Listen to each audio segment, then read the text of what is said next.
Okay, let's unpack this.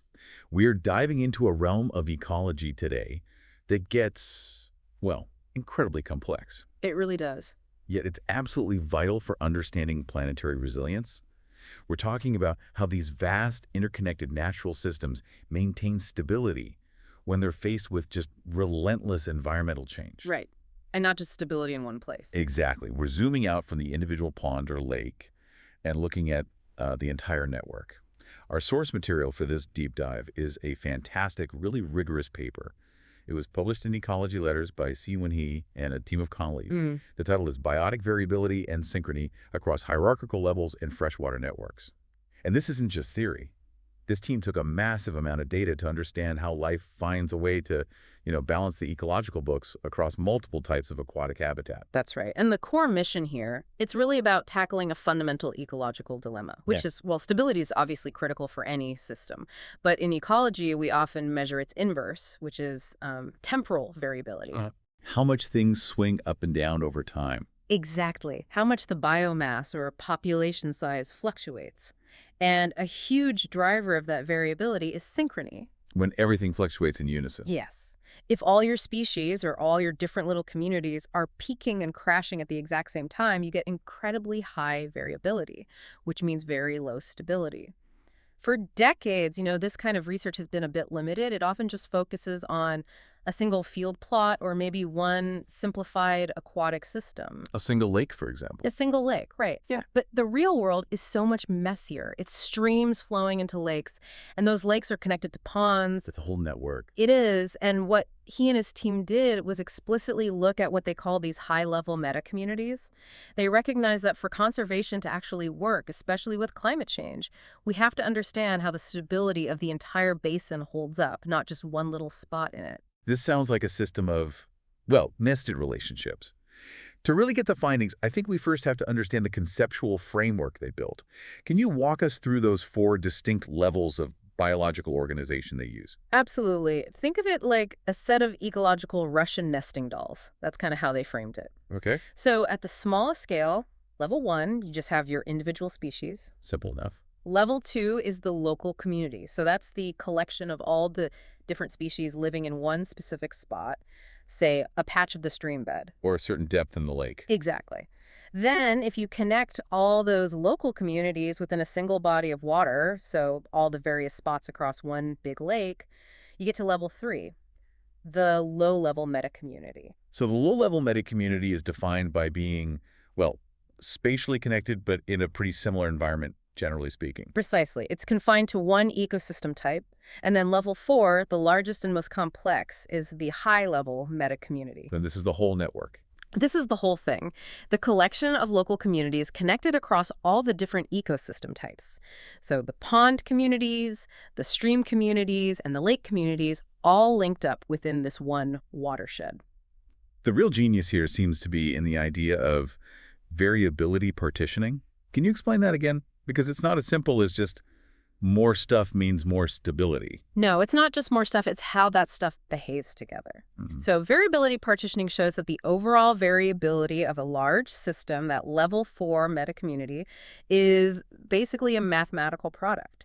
It's the variability of the smaller parts multiplied by the synchrony among them. Oh. So if all the local communities are rising and falling together, if they're highly synchronous, the variability of the whole system is huge. Right. But if the pond community is having a boom year while the lake community is having, a bust year, They cancel each other out. they cancel each other out. That asynchronous behavior is what we call compensatory dynamics. And that is the engine of system stability.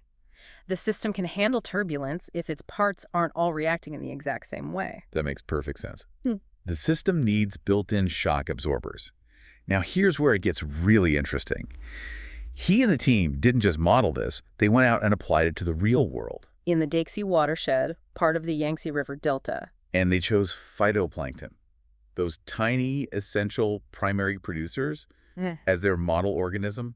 Why phytoplankton? Well, because they are just incredibly dynamic. Their community composition can change so rapidly in response to the environment, which makes them perfect indicators of system volatility. A great canary in the coal mine, so to A speak. very fast-moving canary, yes. Yeah. And this was not a quick study. They collected data across 3 separate data sets over more than 2 years, from March 2022 to July 2024. Yeah.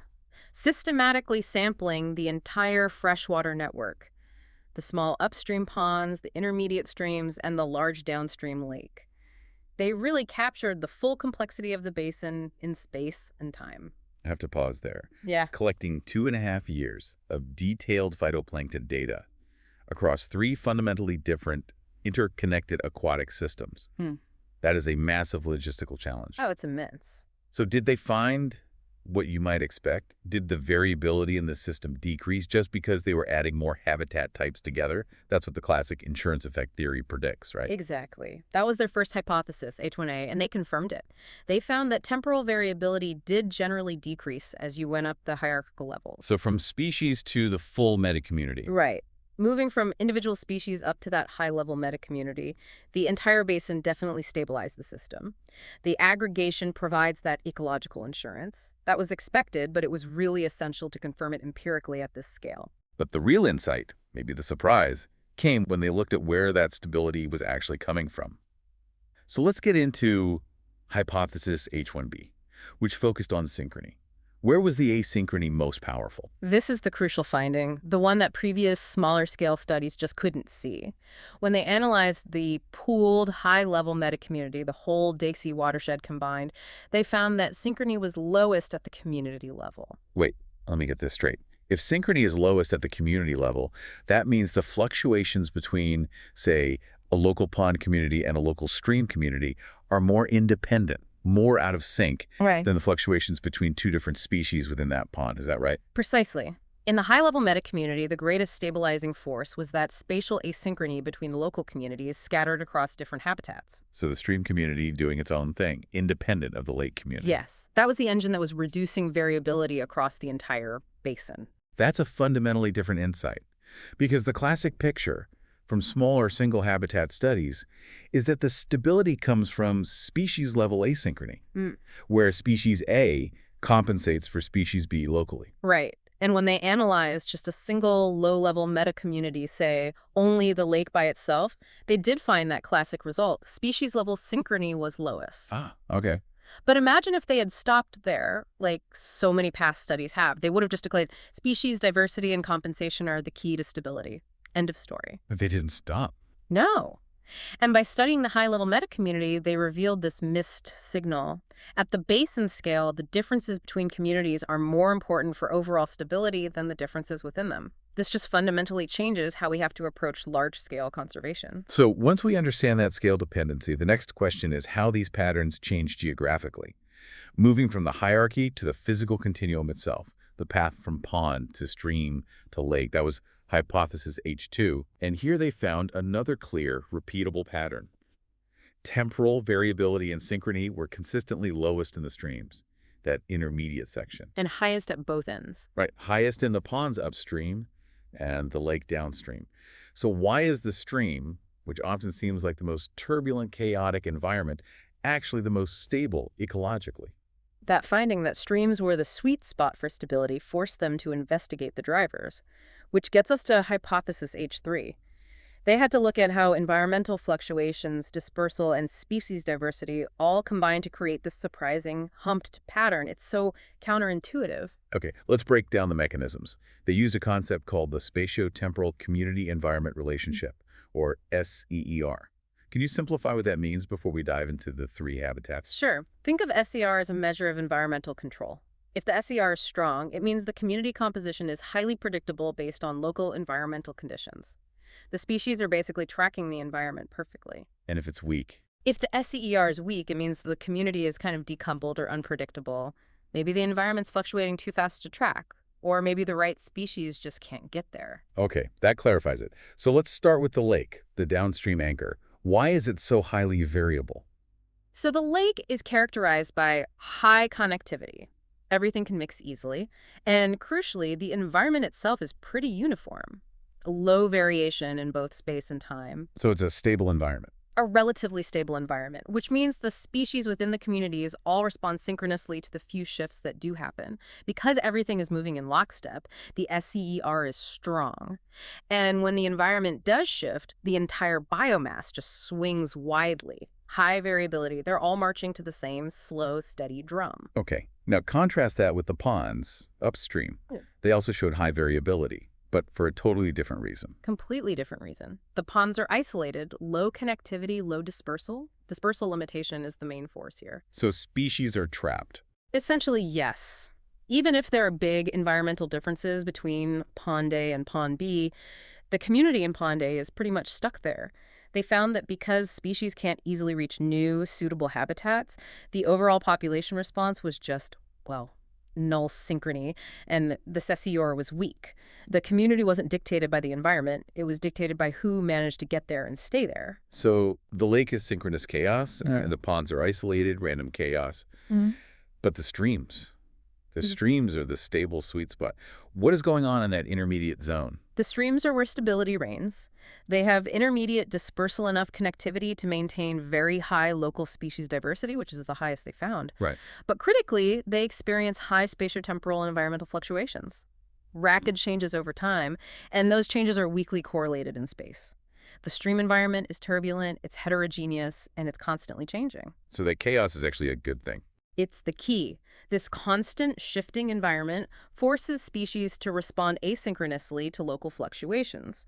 The high diversity, combined with this shifting environmental mosaic, promotes independent responses. Which leads to? It leads to null synchrony, a weak SCER because the changes are too fast and localized to track perfectly, and ultimately the lowest temporal variability, the highest stability. So what does this all mean? The stream achieves the highest stability, not despite its turbulence, but because of it. It has just the right mix of connectivity and constantly shifting local conditions to encourage species to act as those shock absorbers for the whole system. It's an ecological insurance policy built on organized chaos, yes. But I have to ask, given that this study relied solely on phytoplankton, these tiny unicellular primary producers, how confident can we be that this model applies to larger organisms, things like fish or aquatic insects whose life cycles are so much slower? That's a really relevant question. And, the fundamental principles of variability partitioning and compensatory dynamics, they should hold true.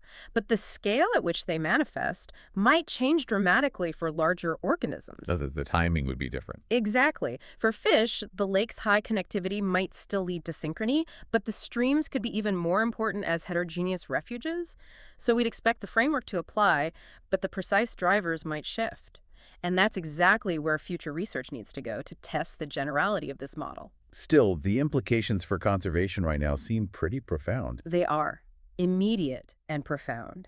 This provides strong empirical evidence for why maintaining stream heterogeneity is so critical. Their physical turbulence, their varied habitat structure, their intermediate connectivity, all of that actively promotes the stabilizing asynchronous dynamics that buffer the entire basin. And it means we can't treat all parts of a watershed the same. This really reinforces the need for scale-dependent management. Precisely.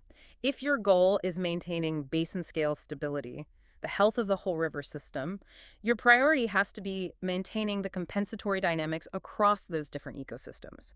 You need to keep the ponds distinct from the streams and the streams distinct from the lake. You need that spatial asynchrony. But if your focus is smaller? Well, conversely, if your focus is on just single ecosystem stability, say maximizing the health of a small local stream segment, then the focus shifts. You need to protect local species diversity to make sure those internal species-level compensatory dynamics stay high. It's a multi-layered challenge. And the stability of that stream network, which we now know is the anchor, is, it's under direct threat from human activity. If we keep altering flow regimes or channelizing streams or homogenizing the land use around them, we are directly attacking the very heterogeneity and connectivity that makes streams that stable sweet spot. We're taking away the organized chaos. We are. If we make every stream look the same, or we eliminate the differences between the pond, stream, and lake environments, we are essentially turning off the ecological insurance policy. We might reduce some tiny local variation, but we're dramatically increasing the overall risk globally because we've synchronized the system's response to big external shocks. So this conceptual framework is really a template. It's an incredibly powerful template. We need to take this model now and apply it to other complex connected systems, terrestrial systems like fragmented forests connected by corridors, or even a different aquatic continuum like a river flowing into an estuary and then offshore. We need to see if stability emerges in the same way across those different connected habitats. It really makes you think. If human activity keeps homogenizing ecosystems, are we unknowingly prioritizing this idea of short-term local uniformity, trying to make one area look healthy on its own over the long-term basin-wide stability that is only offered by these diverse, asynchronously fluctuating and often turbulent ecosystems? The messiness might just be the message. It might be. This was a fantastic paper to dig into. A pleasure unpacking this critical work. Thank you for joining us for this deep dive.